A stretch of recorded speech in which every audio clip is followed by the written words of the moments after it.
সেদিন করেছিলাম জামাই ষষ্ঠী স্পেশাল আমদই। চলো দেখাই আমরা কিভাবে আমদই রান্না করলাম। ফার্স্টেই একটা পাত্রতে দইটাকে ঢেলে নিয়েছিলাম, তারপর ওটাকে গ্লাস দিয়ে চাপা দিয়ে রেখেছিলাম প্রায় 20 মিনিটের জন্য। তারপর কড়াইতে হাফ লিটারের মতন দিয়েছিলাম দুধ। ভালো করে নাড়িয়ে নাড়িয়ে দুধটাকে ক্ষীরের মতন করে নিয়েছিলাম। তার মাঝে দিয়ে দিয়েছিলাম 500 গ্রামের মতো চিনি। 3টা এলাচ গ্যাসের সামনে গরম করতে দিয়েছিলাম। তারপর নিয়েছিলাম আম, কেশর, কিছু রকমের বাদাম। আমি ইউজ করেছিলাম পিস্তা, আলমন্ডস আর কাজু। আপনারা চাইলে আরও অনেক কিংবা একটাও ইউজ করতে পারেন। তারপর মা আমটা কেটে দিচ্ছিল আর আমি এদিকে দুধটাকে নাড়িয়ে দিচ্ছিলাম। তারপর এলাচগুলোকে একটু গুঁড়ো করে নিয়েছিলাম।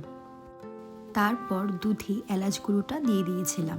নাড়িয়ে নাড়িয়ে যখন একটু ঘন হয়ে আসছিল তখন গ্যাসটা অফ করে ঠান্ডা হতে দিয়ে দিয়েছিলাম। তারপর দুধটা ঠান্ডা হয়ে আসলে আম আর দুধ একসঙ্গে মিলিয়ে মিক্সিতে স্মুথ পেস্ট বানিয়ে নিয়েছিলাম। তারপর স্মুথ পেস্টটাকে আগে থেকে ফাটিয়ে রাখা দইয়ের সঙ্গে মিক্স করে নিয়েছিলাম। একটা পাত্রতে চারিদিকে সাদা তেল লাগিয়ে নিচে পেপার লাগিয়ে নিয়েছিলাম।